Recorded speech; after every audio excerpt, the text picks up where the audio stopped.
Olá, você que está acompanhando aqui o canal da Cabocla. Estamos aqui mais um dia de superação da metafísica, com alegria de ter você aí nos assistindo.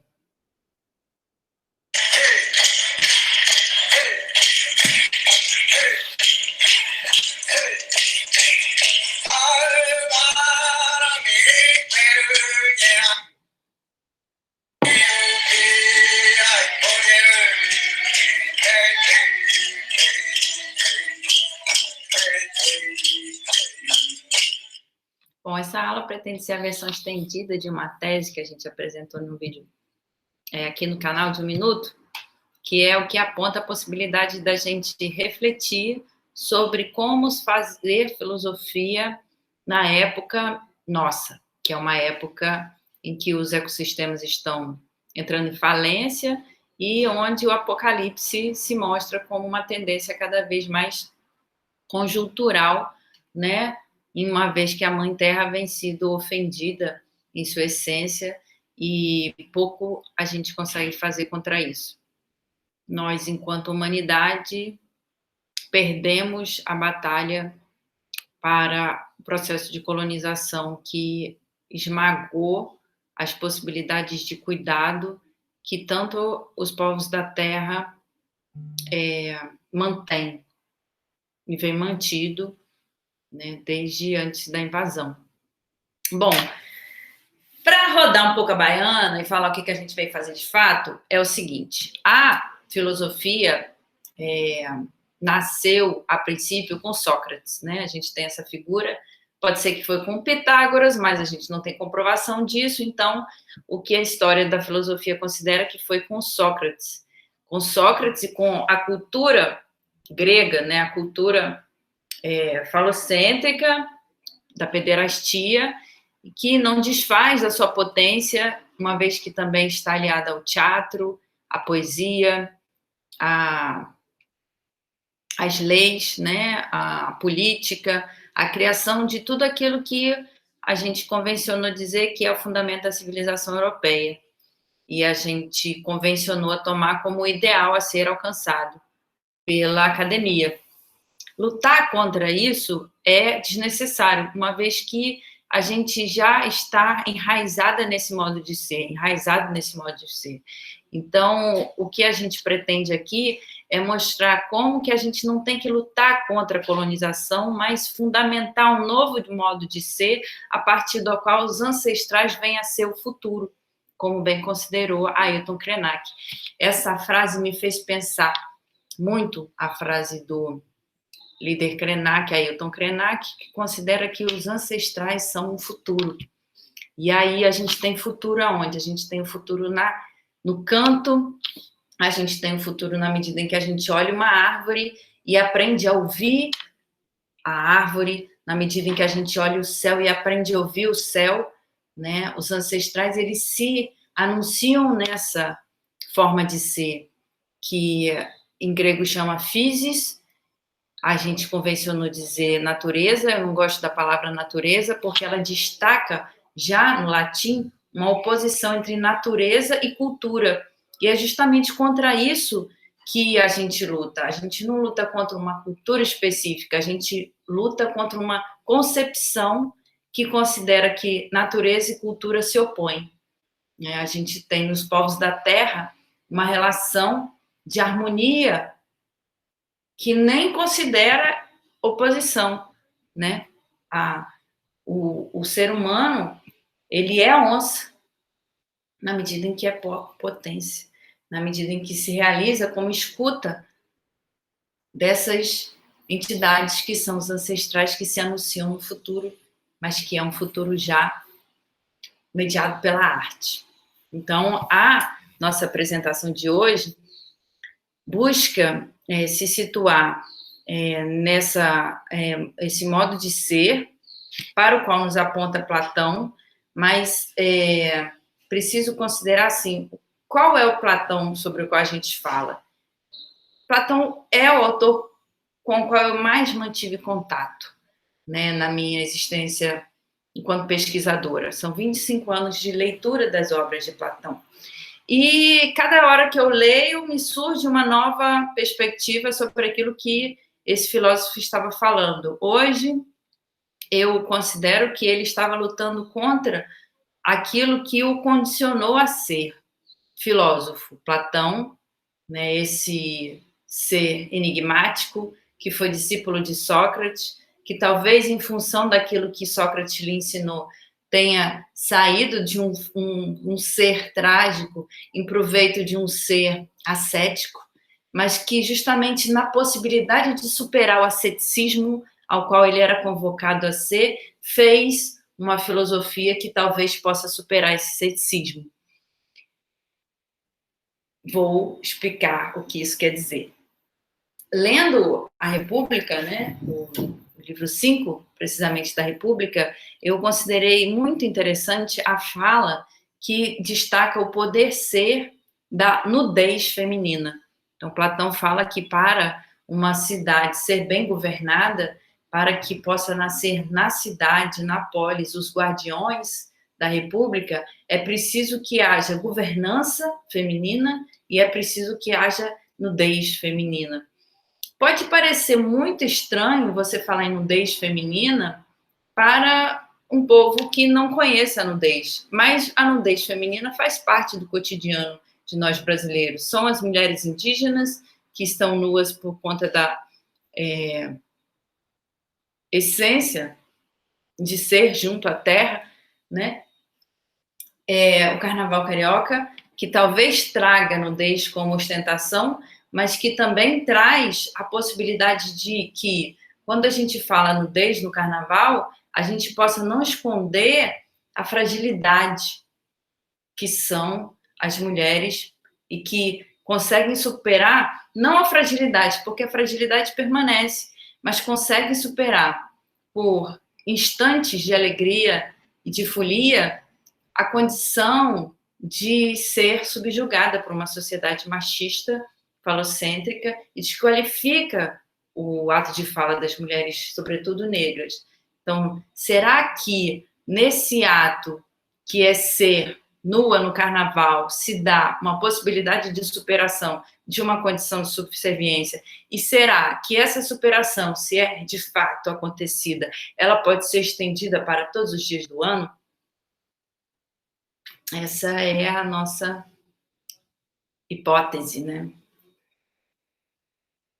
E um achado que se deu nas leituras das obras de Platão, precisamente da República e do Timeu. Então, assim, surpreendida por essa consideração acerca da nudez feminina, eu decidi aliar as minhas pesquisas em filosofia a essa concepção do que também tem de pertinente na nossa terra para coalizar, fazer uma coalizão daquilo que a filosofia tem de melhor e daquilo que nós conseguimos aprender como parte já da nossa ancestralidade. Não é apenas a nudez feminina que é aquilo que faz parte da nossa pesquisa, mas também o oikos, que a gente chama em grego oikos, quer dizer casa, né? E é aquilo a partir do que a espiritualidade ou a psique, a alma que é sábia, o nous se realiza na obra de Platão. Então, a gente tem o oikos como uma cidade também, né? O oikos do céu, a cidadela do céu, seria aquilo onde Deus mora e onde os guardiões da República também podem morar, já numa leitura que eu faço do Timeu. No português indígena, a oca. A oca é um lugar onde se realiza a pagelança, é um lugar onde se realiza a cura. E oikos e oca não parecem semelhantes? De alguma forma, a ancestralidade, aquilo que a gente fala, ou que o Ailton Krenak falou primeiramente, que é a ancestralidade do futuro nessas realizações. Será que a gente pode pensar assim? Bom, além da nudez feminina, Platão destaca Creta. E é uma grande questão, por que Platão está falando em Creta no livro 5 da República, no mesmo instante em que ele fala sobre nudez feminina como necessária para a conjuntura política perfeita de Calípolis, ele também fala dessa cidade, dessa ilha, melhor dizendo, onde se realizou aquilo que Eudoro de Souza chamou de matriarcado minoico. Matriarcado é uma forma de organização política em que as mulheres têm fala e essa fala tem valor, elas são ouvidas. Isso é o matriarcado. O Eudoro de Souza foi um português que se encantou pelo Brasil e veio aqui desenvolver suas pesquisas. Em Brasília, ele fundou aquilo que a gente chama de ARCAI, que é um instituto de pesquisa que se debruça sobre as obras dos antigos filósofos, dos antigos poetas, né, também da arqueologia, em função muito do que Eudoro de Souza guiou como poderia ser as pesquisas acerca da Antiguidade Clássica.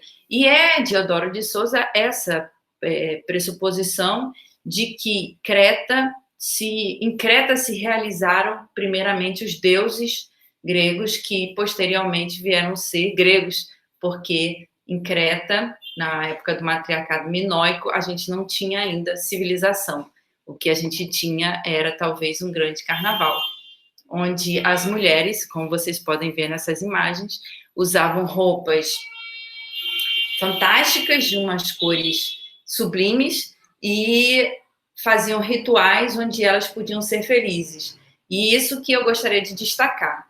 Em nenhum outro momento da história da arte houve mulheres sorrindo. Isso me chamou muita atenção quando eu estava pesquisando a obra de Eudoro de Souza e pude alcançar essas imagens do matriarcado minoico. Então, em Creta, no século XVI a.C., houve essa forma de organização social, que talvez a gente não possa chamar de política, porque ainda não tinha essa nomenclatura, né, de polis, mas que se deu essa forma de organização do sagrado feminino, onde as mulheres poderiam ser felizes. Aqui esse afresco fica muito nítido. A reunião de mulheres para prover a cidade de uma sacralidade em que elas são o meio, talvez o fim, né, de uma realização mística. Na próxima imagem, vocês vão ver as sacerdotisas. Então, será que Platão, no livro 5 da República, estava falando sobre essa forma de organização do sagrado feminino?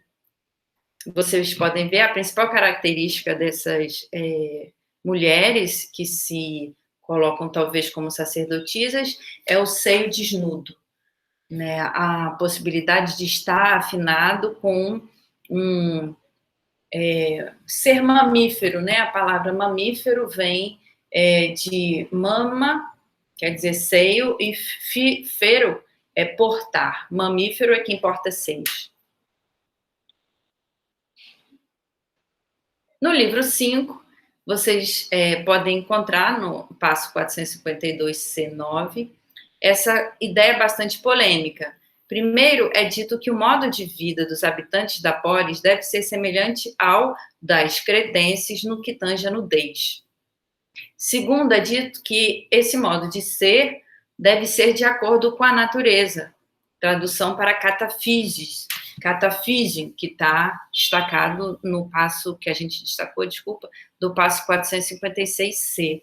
Né? Catafísis, a físis enquanto totalidade, né? É você abrir-se e físis. Né? Você nem está, na verdade, um poder ser físis, enquanto totalidade. Nesse mesmo livro, no livro 5, é colocado que as mulheres devem isso que é uma tese muito polêmica, porque é colocado que as mulheres devem pertencer em comum, einai koinás, a todos os homens, sem que nenhuma venha formar um casal particular. Os filhos também, e isso é que é motivo de alegria. os filhos também serão comuns, né? Por que Platão destaca, através da personagem de Sócrates, que os filhos devem permanecer de todos? Né? É muito estranha essa tese para aquela pessoa que está bem situada no modo de ser burguês. Mas para aquelas pessoas que que estão descontentes com esse modo de ser e que têm a tarefa de educar uma criança como um difícil, mas que é uma dificuldade danada, que quando você está bem, a criança está mal, quando você está mal, a criança está bem. E tem uma dissintonia aí, aquilo que a palavra desarmonia talvez consiga dizer, segundo o filósofo Kant, não há nada mais difícil do que educar uma criança. E isso não é o que acontece nos povos indígenas, em que todos os filhos são educados por todos. Talvez seja isso aquilo que nos está convocando a pensar Platão, né? Que em que modo de convivência as crianças não são motivo de tristeza, mas só motivo de alegria, em que a educação possa ser uma aventura para aquele que educa, assim como para aquele que aprende.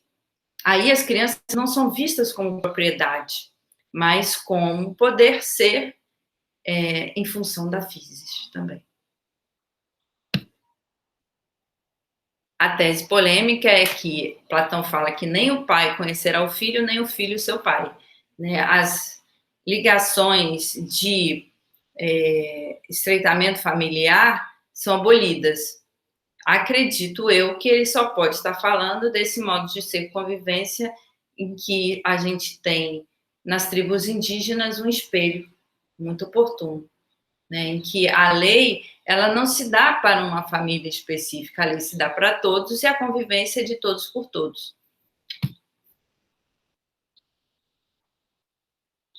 A possibilidade desse ser, né, em que as mulheres são colocadas como de todos, não desmerece a consideração de que as mulheres elas são poder ser líderes. E essa fala que a gente quer se ater agora. Tanto na fala da apologia de Sócrates, em que Sócrates vai ser convidado a respeitar a fala do oráculo de Delfos, que é a fala da pitonisa, sob a égide do deus Apolo, né? É uma fala que está no passo 20, C4 a 23, C1, em que Sócrates é apontado como o mais sábio. E por que ele é apontado como mais sábio? Como sendo o mais sábio, porque ele sabe que nada sabe. Né? Esse saber que não se sabe é tomado como a essência do poder ser que é livre, que sabe dos seus limites, que não se estende para além daquilo que ele pode ser, que se contenta com aquilo que ele pode ser, no instante em que ele é, né? Conhece-te a ti mesmo, conhece os seus próprios limites, reconheça que há o seu ser e você não sabe sobre esse ser. Você pode se lançar para essa ancestralidade que se dá no futuro. Assim como a fala do Fedro, passo 244, em que as sacerdotisas de Dodona são trazidas como parte de um poder ser em que a sabedoria das mulheres é considerada como superior à dos homens. Né? Essa consideração de que as mulheres possam ser líderes é reiterada no livro 7. Né? É considerado o seguinte, na fala de Glauco com Sócrates, Glauco considera o seguinte: e teus governantes, Sócrates? São belos a conta inteira, plasmaste-os também, observei. Não penses tu que eu disse que se aplica mais ou menos mais aos homens do que às mulheres, pelo menos as que foram dotadas pela natureza, catafísios. Então, as mulheres que são naturalmente líderes, é preciso que elas sejam consideradas naquilo que elas podem ser, governantes.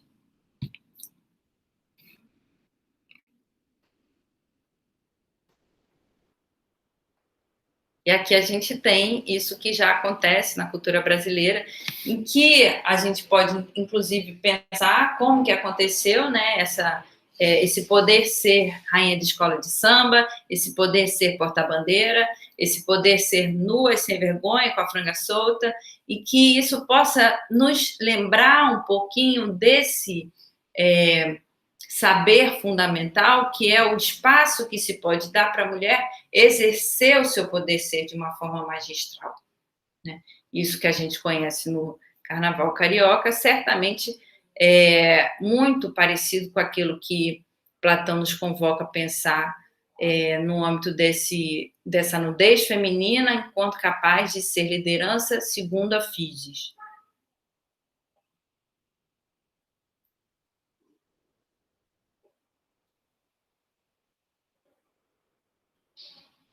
Há uma discussão com relação à pertinência da imagem para dizer sobre o sagrado, em que medida o sagrado ele é ou não captável, digamos, né? Ele é ou não passível de ser dito por imagens. Essa discussão que vai ressoar na própria concepção da palavra ideia, né? Em que a gente tem eidos em grego, quer dizer forma, e aí imagem e forma parece destacar uma certa ressonância. O que a gente compreende disso é que você tem que ter primeiro a garantia de que a mulher tenha respeito, que a mulher tenha possibilidade de ser respeitada, e depois a gente vai ter essa discussão sobre a pertinência ou não da imagem para dizer sobre o sagrado.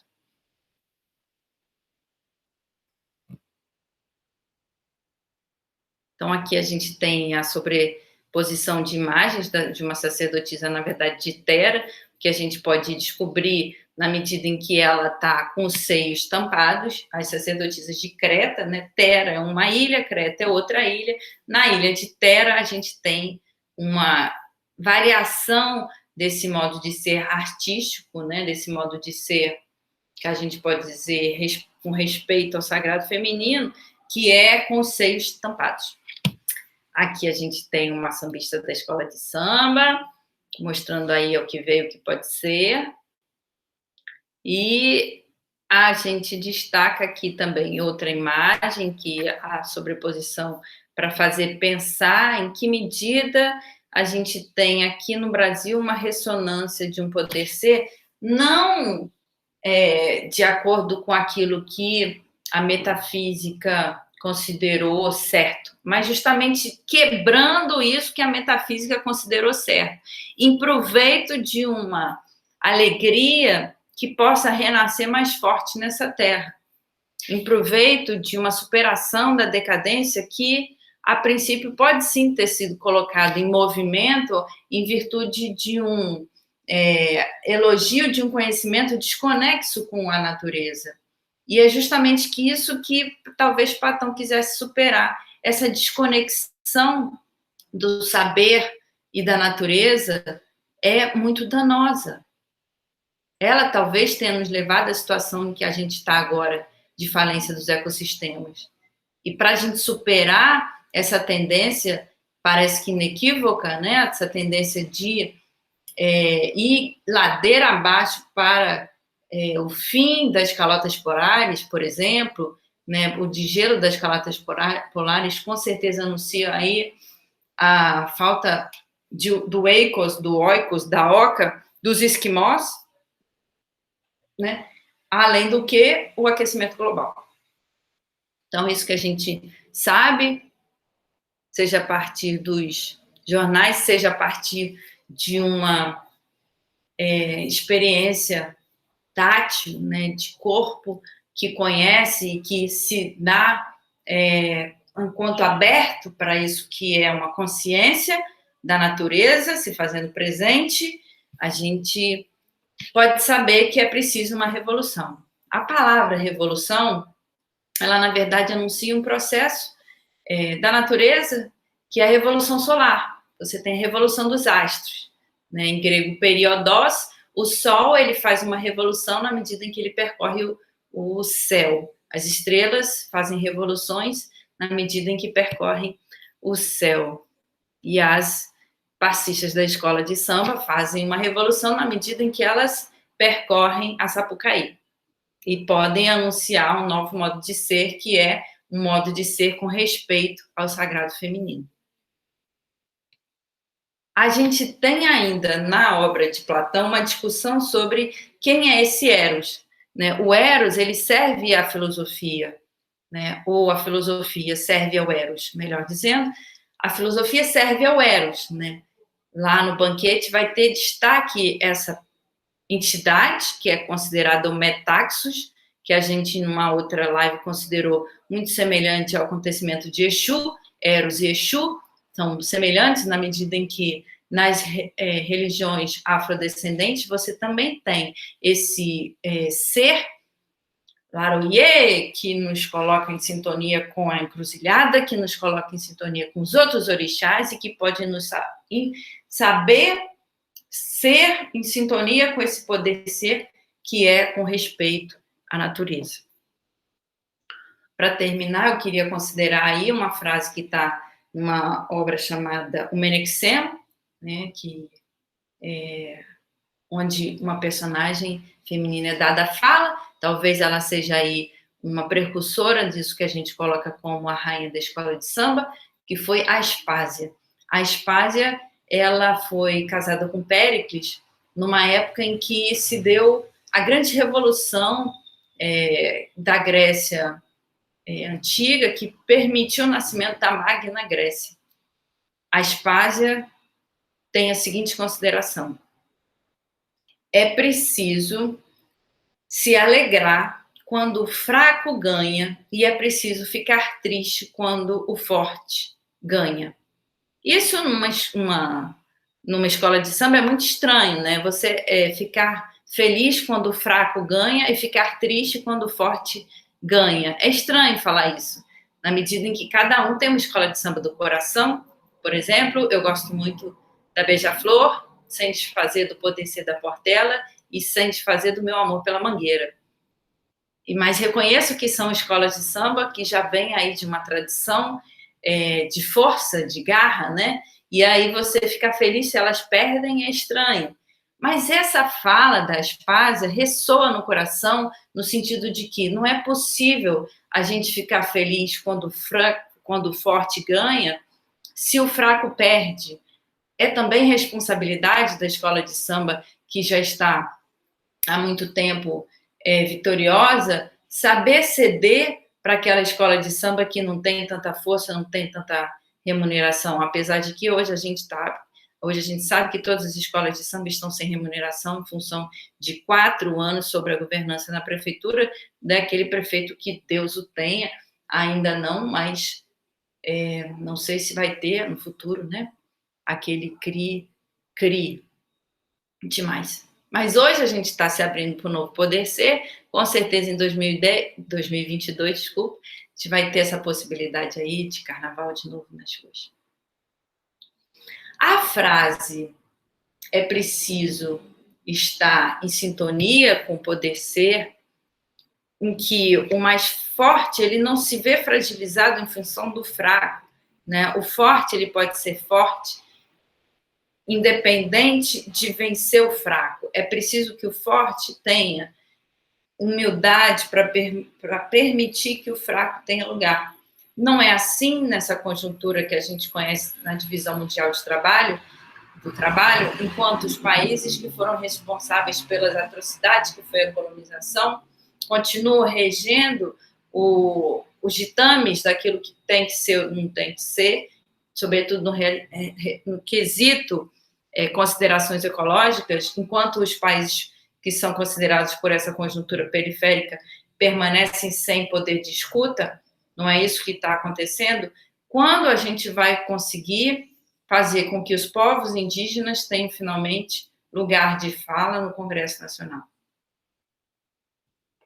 Quando a gente vai conseguir fazer com que os povos tradicionalmente considerados fracos definitivamente tenham espaço de modo que a gente possa todos estarmos conectados com o saber ser da natureza? Então, Eros é inocente, fala de uma inocência, Eros, né? Por quê? Porque Poros, que é o pai de Eros, e Penha, que é a mãe de Eros, eles são se eles se reúnem num amor inocente, né? Penha é estupra Eros. Penha é um feminino que deseja abundância e Poros é um masculino que é abundância. Desse casal surge Eros, que é abundância, mas também é falta. Não é exatamente isso que a gente tem no Carnaval Carioca?